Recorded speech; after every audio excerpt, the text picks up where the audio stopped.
You know those moments when life decides to throw you a surprise curveball and all you can do is laugh through it? That was exactly the kind of day I had. So here's what happened. I had a meeting at school earlier that day. Nothing major, just your average grown up, check a box type of meeting. My plan afterward was simple: head downtown, grab a coffee, and maybe enjoy a quiet afternoon. But life had other ideas. My phone buzzes. It's a message from Gulman. "Hey, can you please do the show tonight?" Of course I said yes. I mean, how could I not? So I do the responsible thing. I shower, I shave, I get myself together, and then things take a turn. See, I'm from Tampa. Yep, good old Tampa, Florida, born and raised in the 80s. And let me tell you, if you're from Tampa in that era, you already know where this is going. Cologne. Lots and lots of cologne. I grew up believing cologne wasn't just a fragrance, it was an identity, a statement, a way of life. Back then, every guy I knew owned at least 3 bottles of something that could knock out a small animal from 20 feet away. And me, I have, I don't know, maybe 1,000 bottles now? Okay, maybe not literally 1,000, but definitely too many.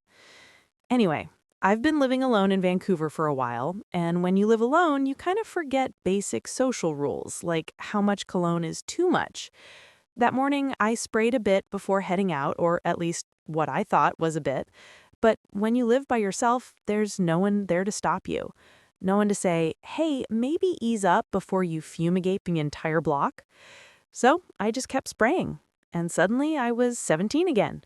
That kid from Tampa who wanted everyone within a mile to know he had arrived. Cut to me stepping into the car for work later that day. The sweet lady who drives me, she's lovely, a real gem, greets me with her usual smile.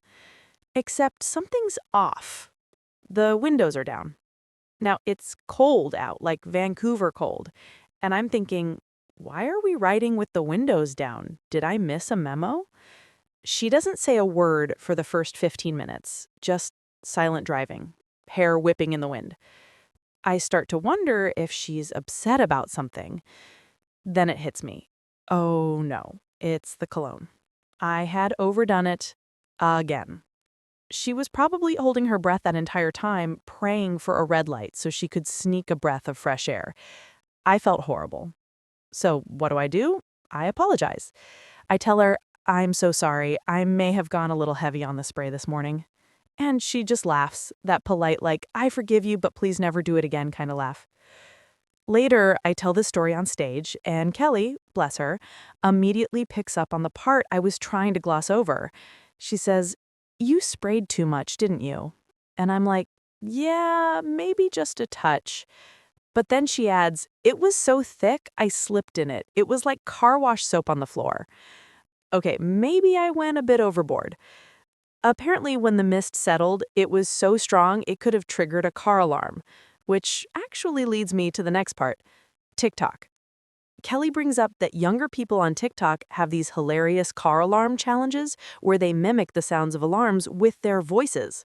So, of course, she calls out a young guy from the audience, Michael, to see if he can do it.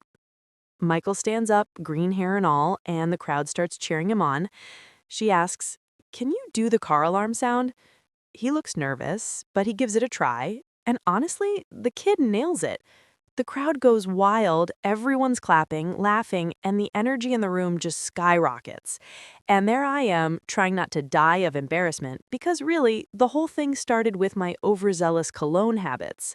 At one point, I even joked, you know what, during the commercial break, I'll have everyone come up here and sniff my neck, just so we can settle this once and for all. Everyone burst out laughing. It was one of those perfectly ridiculous moments that somehow felt real.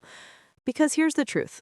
We all have those quirks, those silly little habits that make us who we are.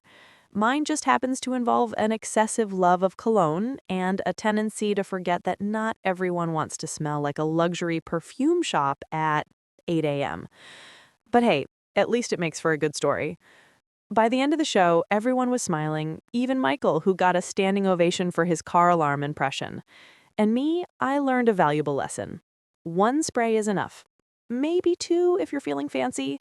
So to everyone out there who's ever oversprayed, overdressed, or overdone anything, don't sweat it. We've all been there. Sometimes those little slip-ups make the best memories. And next time someone tells you to walk through the mist, take their advice. Because trust me, no one wants to be that guy from Tampa in the 80s with a scent strong enough to set off alarms.